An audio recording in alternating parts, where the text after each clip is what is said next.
അവന്റെ പേര് ഇക്ബാൽ മാസി. ലാഹോറിലാണ് അവൻ ജനിച്ചത്.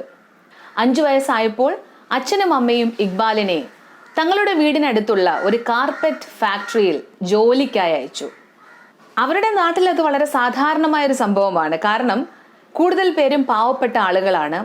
അവർക്ക് എന്തെങ്കിലും കാശിന് അത്യാവശ്യം വരുന്ന സമയത്ത് ഇതുപോലെയുള്ള ഫാക്ടറികളൊക്കെ നടത്തുന്ന ആളുകളുടെ കയ്യിൽ നിന്നും കാശ് കടം വാങ്ങും. ആ കാശ് തിരിച്ചു കൊടുക്കാൻ അവർക്ക് പറ്റത്തില്ല. അപ്പോൾ എന്ത് ചെയ്യും? വീട്ടിലുള്ള കുട്ടികളെ അല്ലെങ്കിൽ വീട്ടിലുള്ള മറ്റാൾക്കാര് ജോലി ചെയ്ത് ആ കടം വീട്ടാം എന്ന് പറയും. വർഷം ഏറെ കഴിഞ്ഞാലും വാങ്ങിച്ചത് എത്ര ചെറിയ തുകയാണെങ്കിലും ആ കടങ്ങളൊന്നും ഒരിക്കലും അടഞ്ഞു തീർന്നിരുന്നില്ല. കാലാകാലങ്ങൾ ഈ കുട്ടികളും അല്ലെങ്കിൽ ആളുകളും ഒക്കെ ഇത്തരം ഫാക്ടറി ഉടമകൾക്ക് വേണ്ടി ജോലി ചെയ്യേണ്ടി വന്നിട്ടുണ്ട്. ഇതിന് പറയുന്നൊരു പേരുണ്ട്, ബോണ്ടഡ് ലേബർ എന്ന് പറയും. അത്തരത്തിൽ ബോണ്ടഡ് ലേബറിന്റെ ഭാഗമായി ഇക്ബാലിന്റെ അമ്മയുടെ അസുഖത്തിന് ചികിത്സിക്കാനായിട്ട് വാങ്ങിച്ച പണം, ആ പണം തിരികെ കൊടുക്കാൻ വേണ്ടിയിട്ടാണ് ഇക്ബാൽ എന്ന 5 വയസ്സുകാരനെ അച്ഛനും അമ്മയും ഈ ഫാക്ടറി ഉടമയുടെ അടുത്തേക്ക് കാർപ്പറ്റ് ഫാക്ടറിയിലേക്ക് ജോലിക്കായി അയച്ചത്. 1980കളിലാണ് ഈ സംഭവം നടക്കുന്നത് ലാഹോറിൽ. 5 വയസ്സുള്ളൊരു കുഞ്ഞ് ദിവസം 12 മണിക്കൂറോളം ജോലി ചെയ്യുന്നു. അവന് കൂട്ടുകാർക്കൊപ്പം കളിക്കാൻ പറ്റുന്നില്ല, സ്കൂളിൽ പോകാൻ പറ്റുന്നില്ല. ഇതുപോലെ ഒരുപാട് കുഞ്ഞുങ്ങള് ആ ഫാക്ടറിയിൽ ജോലി ചെയ്തിരുന്നു. 1, 2 അല്ല, 5 വർഷത്തോളം ആ ഫാക്ടറിയിൽ ദിവസം 12 മണിക്കൂർ ഇക്ബാലും അവന്റെ കൂടെയുള്ള കുഞ്ഞുങ്ങളും ജോലി ചെയ്തു. ഇക്ബാൽ അതിബുദ്ധിമാനായ ഒരു കുട്ടിയായിരുന്നു, വളരെ മിടുക്കനായ ഒരു കുട്ടി. അവന് തോന്നി ഇത് ശരിയല്ല, നമ്മളെ കളിക്കാൻ സമ്മതിക്കാതെ, നമ്മളെ പഠിക്കാൻ സമ്മതിക്കാതെ ഇവിടെ കൊണ്ടുവന്ന് ജോലി ചെയ്യുന്നത് ഇത് തെറ്റാണ്. അങ്ങനെ എന്തു ചെയ്തു? ഒരു ദിവസം ആ ഫാക്ടറിയിൽ നിന്നും ഓടിപ്പോകാനായി ഇക്ബാൽ തീരുമാനിച്ചു. അങ്ങനെ ഇക്ബാലും മറ്റു 2-3 കുട്ടികളും ചേർന്ന് ആ ഫാക്ടറിയിൽ നിന്നും ഓടി പോലീസ് സ്റ്റേഷനിലേക്ക് പോയി. കാരണം അവിടെ ഉണ്ടായിരുന്ന ഉദ്യോഗസ്ഥനോട് കാര്യം പറഞ്ഞു. അപ്പൊ അദ്ദേഹം പറഞ്ഞു, അങ്ങനെയാണോ, ശരി വാ ഞാൻ കൂടെ വരാം എന്ന് പറഞ്ഞ് ഈ കുട്ടികളെയും കൂട്ടി തിരികെ ഈ ഫാക്ടറിയിലേക്ക് പോയി. അദ്ദേഹത്തെ കണ്ടപാടെ ഈ പോലീസ് ഉദ്യോഗസ്ഥൻ പറഞ്ഞു, ദാ ഞാൻ പിടിച്ചുകൊണ്ട് വന്നിട്ടുണ്ട്, ഇവിടെ നിന്ന് ഓടിപ്പോകാൻ ശ്രമിച്ച കൊച്ചു കള്ളന്മാരെ. ഈ കുട്ടികൾ ഞെട്ടിപ്പോയി. കാരണം ആ ഉദ്യോഗസ്ഥനും ഈ മുതലാളിയുടെ ആളായിരുന്നു. അതുകൂടാതെ ഒരു ഉപദേശവും കൂടെ അദ്ദേഹം കൊടുത്തു, ഇനി ഓടിപ്പോവാതിരിക്കാൻ ഇവന്മാരെ കെട്ടിയിടണം. അത് ആ ഫാക്ടറി ഉടമ അക്ഷരം പ്രതി അനുസരിച്ചു. പിന്നീട് അങ്ങോട്ട് അദ്ദേഹം ഈ കുട്ടികളെ കെട്ടിയിടാൻ തുടങ്ങി, ഇവര് ഓടിപ്പോകാതിരിക്കാനായിട്ട്. ദിവസങ്ങൾ കഴിഞ്ഞപ്പോൾ BLF എന്നൊരു സംഘടന, ബാലവേലയിൽ ഏർപ്പെട്ടിരിക്കുന്ന കുഞ്ഞുങ്ങളെ മോചിപ്പിക്കുന്നതിന് വേണ്ടി പ്രവർത്തിക്കുന്ന ഒരു സംഘടനയാണ്. അതിന്റെ ചില ആളുകൾ ഈ ഫാക്ടറി തേടി പിടിച്ചു വന്നു. കാരണം ഇവിടെ ബാലവേല നടക്കുന്നു എന്ന് അവർക്ക് വിവരം കിട്ടി. അവരും കാത്തിരുന്നു. ഈ ഉടമ സ്ഥലത്തില്ലാത്ത സമയത്ത് കുഞ്ഞുങ്ങളെ കാണാനും സംസാരിക്കാനുമായിട്ട് അവര് കാത്തിരുന്നു. അങ്ങനെ അവർ കുട്ടികളെ കണ്ടു. അവരോട് പറഞ്ഞു, നിങ്ങൾ ഇവിടെ ജോലി ചെയ്യാൻ പാടില്ല, നിങ്ങൾ കുട്ടികളാണ്, നിങ്ങൾ സ്കൂളിൽ പോയി ഈ പ്രായത്തിൽ പഠിക്കേണ്ടവരാണ്. കൃത്യമായിട്ടുള്ള നിയമമുണ്ട്, ഇത് തെറ്റാണ് എന്ന് പറയുന്ന നിയമം, ബാലവേല നിയമവിരുദ്ധമാണ്. അതുകൊണ്ട് നിങ്ങൾ ഇനി ഇവിടെ ജോലിക്ക് വരരുത്.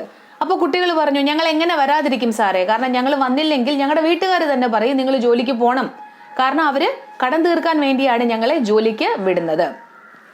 അപ്പോൾ അദ്ദേഹം പറഞ്ഞു, ഒരു കാര്യം ചെയ്യാം, ഞാനൊരു കടലാസ് നിങ്ങളുടെ കയ്യിൽ തരാം, നിങ്ങളുടെ മുതലാളി വരുമ്പോൾ ഇത് കാണിക്കുക. ആ കടലാസിൽ കൃത്യമായിട്ട് എഴുതിയിട്ടുണ്ട് ഇത് നിയമവിരുദ്ധമാണ്, കുട്ടികളെ കൊണ്ട് ജോലി എടുപ്പിക്കുന്നവർക്ക് ശിക്ഷ ലഭിക്കും, നിയമം അനുസരിച്ചുള്ള ശിക്ഷ ലഭിക്കും എന്ന് കൃത്യമായിട്ട് ആ കടലാസിൽ എഴുതിയിട്ടുണ്ട്.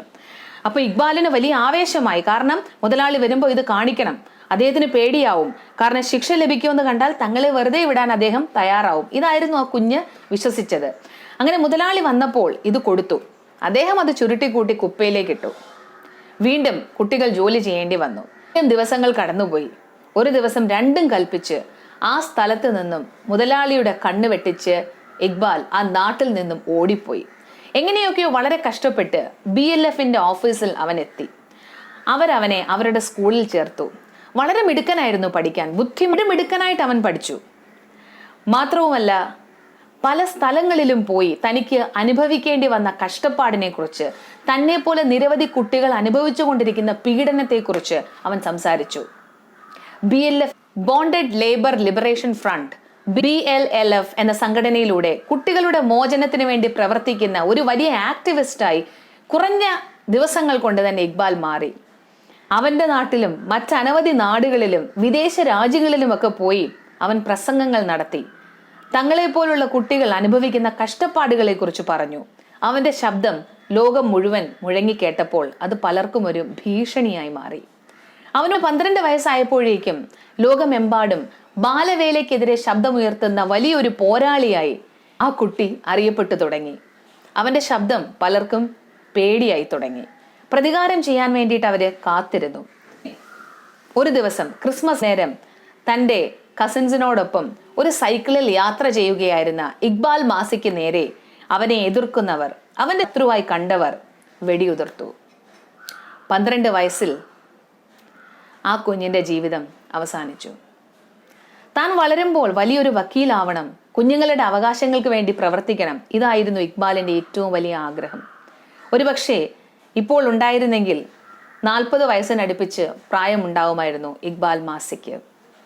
നമ്മളൊക്കെ ഒരുപക്ഷെ ആരാധനയോടുകൂടി അദ്ദേഹത്തിന്റെ പ്രവൃത്തികൾ നോക്കിക്കണ്ടേനെ. ഓരോ തവണ ഇക്ബാലിന്റെ കഥ പറയുമ്പോഴും ഓരോ തവണ ഇക്ബാലിന്റെ കഥ വായിക്കുമ്പോഴും മനസ്സിലത് വലിയൊരു വിഷമമാണ്, വലിയൊരു നൊമ്പരമാണ്. ഇന്ന് ജൂൺ 12, ലോക ബാലവേല വിരുദ്ധ ദിനം.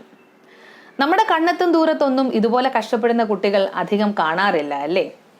ഒരു പത്രത്തിലൂടെ നമ്മൾ ഒരു കുഞ്ഞ് കഷ്ടപ്പെടുന്നു, അല്ലെങ്കിൽ അതിന് പഠിക്കാൻ ഒരു ഫോണില്ല, ലാപ്ടോപ്പ് ഇല്ല എന്നൊക്കെ വായിച്ചറിയുമ്പോൾ അവനെ സഹായിക്കാൻ ഓടിയെത്തുന്ന ഒരുപാട് ആൾക്കാരുള്ള, ഒരുപാട് നല്ല മനസ്സുകളുള്ള ഒരു നാട്ടിലാണ് നമ്മൾ ജീവിക്കുന്നത്.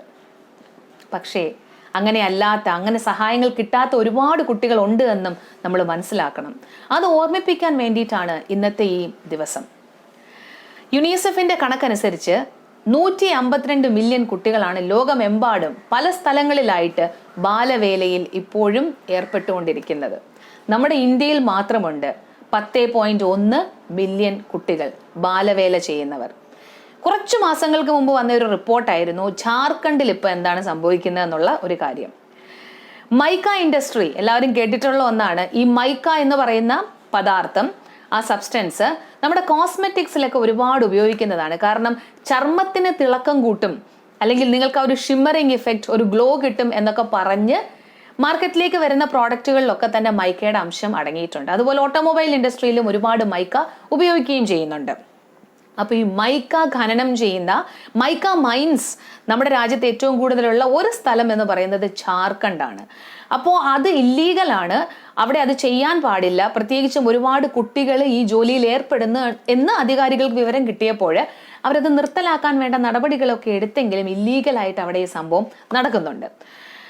ഒരുപാട് കുട്ടികൾ ഇതിൽ ഏർപ്പെടുന്നു എന്നുള്ളതാണ് വലിയൊരു കഷ്ടം. പക്ഷേ പല ആൾക്കാരുടെയും പല സംഘടനകളുടെയും പ്രവർത്തനത്തിന്റെ ഫലമായിട്ട് കുട്ടികളെ സ്കൂളുകളിലേക്കൊക്കെ എത്തിക്കാനായിട്ട് അവർക്ക് കഴിഞ്ഞിരുന്നു. പക്ഷെ ഇപ്പം ഈ ലോക്ക്ഡൌണും അല്ലെങ്കിൽ ഇങ്ങനെ ഒരു പാൻഡമിക് സിറ്റുവേഷൻ വന്നപ്പോൾ സംഭവിക്കുന്നത്, വളരെ പാവപ്പെട്ട സാധു മനുഷ്യർക്ക് ജോലികൾ നഷ്ടപ്പെട്ടു. അവരെന്ത് ജോലി ചെയ്യും? അവർക്ക് ആഹാരം കഴിക്കാനായിട്ടുള്ള മാർഗം വേറെയില്ല. അപ്പൊ എന്തെങ്കിലും ഒരു ജോലി ചെയ്തേ പറ്റൂ. അവരെ സംബന്ധിച്ചിടത്തോളം അവർക്ക് എളുപ്പത്തിൽ ചെയ്യാൻ പറ്റുന്നത് ഈ മൈക്ക ഖനികളിൽ പോവുക, അവിടെ ജോലി ചെയ്യുക, മൈക്ക ശേഖരിക്കുക എന്നുള്ളതാണ്. ഇത് വലിയ അപകടം പിടിച്ച പണിയാണ്. നമ്മൾ യൂട്യൂബിൽ തന്നെ ഈ മൈക്ക മൈനിങ് എന്ന് സെർച്ച് ചെയ്ത് കഴിഞ്ഞാൽ നമുക്ക് കാണാൻ പറ്റും ജാർഖണ്ഡിൽ എങ്ങനെയാണ് ഇത് നടക്കുന്നത് എന്നുള്ളത് നമുക്ക് കൃത്യമായും കാണാൻ പറ്റും. സ്കൂളുകൾ അടച്ചതുകൊണ്ട് തന്നെ ഒരുപാട് കുട്ടികൾ വീണ്ടും ഈ മൈക്ക മൈനിങ്ങിലേക്ക് പോയി തുടങ്ങിയിരിക്കുന്ന ഒരു സാഹചര്യമാണ് ഇത്. വലിയ ഒരു അപകടത്തിലേക്ക് പല കുഞ്ഞുങ്ങളും അവിടെ മരിച്ചിട്ടുണ്ട്. പല മുതിർന്ന ആൾക്കാരും ഈ മൈക്ക മൈനുകളിൽ കുടുങ്ങി മരിച്ചിട്ടുണ്ട്. പക്ഷെ എങ്കിലും ഒരു നേരക്കാനായിട്ട് ഇത്രയും അപകടം പിടിച്ച പല ജോലികളും കുട്ടികൾ ചെയ്യുന്ന ഒരു നാട്ടിലാണ് ഇപ്പോഴും നമ്മൾ ജീവിക്കുന്നത്. ഒന്ന് മാത്രമേ പറയാനുള്ളൂ, നിങ്ങളുടെ അറിവിൽ സഹായം ആവശ്യമുള്ള ഒരു കുഞ്ഞ് പഠിക്കാൻ ഉണ്ടെങ്കിൽ അത് നമ്മൾ കണ്ടില്ല എന്നൊരിക്കലും നടിക്കരുത്. നമ്മളെ കൊണ്ട് ചെയ്യാൻ പറ്റുന്ന സഹായം നമ്മൾ ചെയ്യുക. ഇനി നമുക്ക് ഒറ്റയ്ക്ക് അവരെ സഹായിക്കാൻ പറ്റിയില്ലെങ്കിൽ അതിന് സന്നദ്ധരായിട്ടുള്ള ഒരുപാട് സംഘടനകളുണ്ട്, നമ്മുടെ മാധ്യമങ്ങളുണ്ട്. അവരിലൂടെ ആ കഥകൾ നിങ്ങൾ പുറത്തേക്ക് കൊണ്ടുവന്നു കഴിഞ്ഞാൽ തീർച്ചയായും കുഞ്ഞുങ്ങൾക്ക് ലഭിക്കേണ്ട സഹായങ്ങൾ കിട്ടും. അവർ ചിറക് വിരിച്ച് പറക്കാറാവുന്നവരെ അവർക്ക് വേണ്ട താങ്ങും തണലും നമ്മൾ കൊടുക്കുക തന്നെ വേണം. അത് ഓർമ്മിപ്പിക്കുന്ന ഒരു ദിവസം കൂടിയാണ് ഇന്ന് ജൂൺ 12.